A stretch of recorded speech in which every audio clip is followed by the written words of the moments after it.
Bath is the crown jewel of the cities of England, as Venice is of Italy's. Yet it's becoming more and more difficult to fit the high-pressure age of the petrol engine and the supermarket into a place designed for the sedan, chair, and a life of elegance. So Bath appointed a specialist team to prepare a plan, a team which had already distinguished itself by a world-famous study of traffic in towns. One of this team is Anne McEwen, an architect and planner. Traffic could ruin Bath, but remove all the traffic, and Bath would be ruined in another way. Who would want to live in a city where you couldn't use vehicles? We were asked to find an answer to Bath's traffic problems, how to make things better for the motorist, and how to prevent vehicles destroying the very things that make cities such marvellous places to live in. We tackled problems like congestion at rush hours, inadequate streets making it hard to deliver goods or park the car, busy trunk roads taking heavy traffic right through the most beautiful parts. It's dangerous. The noise is deafening. Vibration shakes buildings to pieces.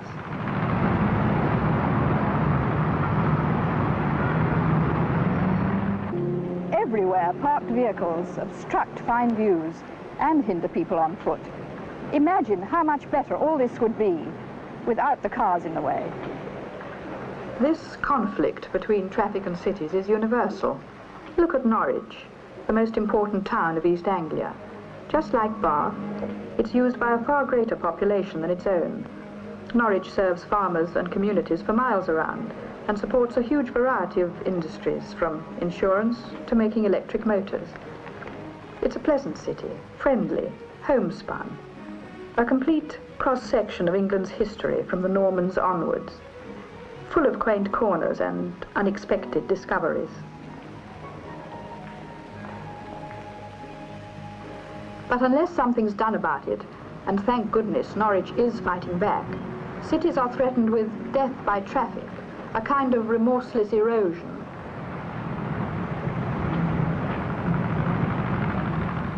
The centre gets crammed. People can't get about easily. There's nowhere convenient to leave their cars when they come to shop, so eventually they move out to surrounding areas. Then the shops move out to follow their customers, and the devaluation of the centre continues. New uses are made of what used to be living areas. The city begins to have no proper life after working hours. Fringe districts get slummy. Only the poor and old are left. But the architects and planners of Norwich are tackling this whole problem with tremendous vigour by revitalising dwellings that are still basically sound.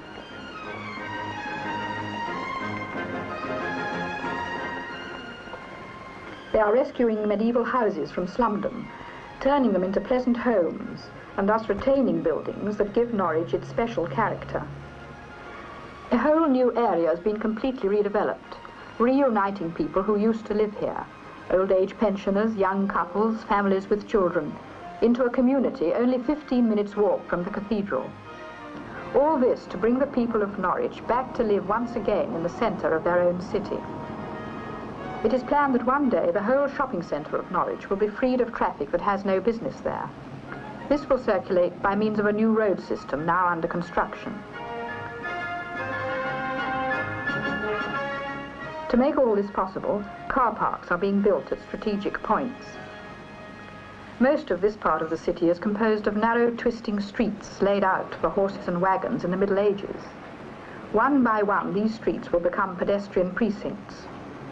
A start has been made with London Street, recently part of a main route across the city. When you abandon the tradition of 500 years in one apparent fell swoop, people will talk about it. Well, I think they should have provided an alternative route for traffic before closing London Street. Well, you see, some of the shopkeepers were afraid that if you wouldn't let people drive their cars right up to the shops, they wouldn't come into London Street at all. Oh, it's much more pleasanter now than it used to be. It's going to be much more opportunity to do your shopping in comfort. There's no traffic about sort of worrying you all the time. People can now meander through the street instead of rushing and walking through the street. It slows them down. They can assimilate the shops, and it has increased business immensely. Don't you think so, Brian? I would say approximately 40%. The shopkeepers were worried about getting their goods into the shop and again out to their customers. but the council bore this in mind by providing access points to at both top and bottom of the street. Well, another thing Norwich people were worried about was what was going to happen to the traffic if we stopped it from coming through London Street. Wouldn't it just pile up a bigger jam somewhere else? Well, basically it's been siphoned off into the one-way circuit which runs parallel. Much better for everybody concerned, really. The street is not really suitable for heavy traffic these days. Well, as far as the Lower Goat Lane is concerned, pedestrians completely take their life in their own hands. The pavement outside my shop is only 15 inches, and it's dangerous. Our Traders Association have applied for this to be made into a shopping precinct, and I think this is going to take place, and this will be of extreme benefit both to pedestrians and the shopkeepers.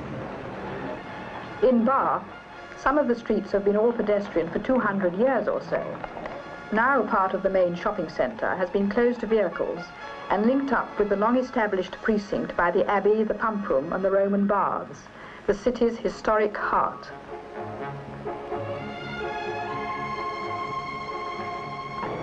So this all shows what nonsense it is to think that traffic must be allowed into every street, or else trade will collapse. It simply isn't true. We are convinced that traffic could be managed so that even more streets are freed once the proposed car parks are built. But these measures can't provide Bath with the long-term answers it really needs. We were looking ahead 30 years, when thousands and thousands more people will be owning cars. By the year 2000, national motorways will have taken away part of the through traffic, but the city's own traffic would still remain. For Bath is a shopping, tourist and commercial centre, as well as a university city. And what about the Georgian buildings, the river and weir? The terraces on the steep hillsides, the wooded green hills. These all combine to give Bath its character and to create difficulties. Bath must have some new roads, but where? What kind? What is acceptable?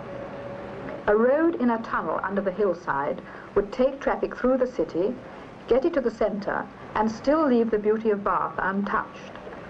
The tunnel entrances and interchanges would come in areas that are to be rebuilt anyway, so they would not interfere with the Georgian streets. Shoppers would park here at the edge of the central area. Goods vehicles would be allowed further in to service buildings, but only at certain hours. But if the centre is to be freed for people on foot, we must weave one new traffic road through it. We can slip this below ground level with the loss of only 2 good buildings, both of which could be rebuilt. None of this is pie in the sky. The car parks are already underway, and the tunnel tests have begun. But even if all this were done, it would still not be possible for everyone who wants to use a car in Bath to do so in 20 or 30 years' time. Some restrictions would be unavoidable, but Bath would be saved and safe. Here's the famous Pulteney Bridge, just as it always was, but with a new restaurant built over the sluice gate on the weir.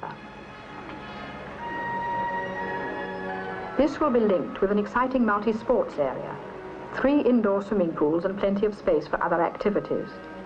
A whole part of Bath newly rethought to bring pleasure and recreation right into the heart of the city. All cities need to examine the quality of life they offer. After all, everything we mean by civilization springs from cities. The opportunity to share pleasures, the freedom to be quiet and think. That's what we have to recreate and protect. Whatever plans are made, whether for traffic or rebuilding, we must be sure that they really are going to make our cities not just settlements where people merely exist amid a whirl of traffic, but places to enjoy and to live in fully.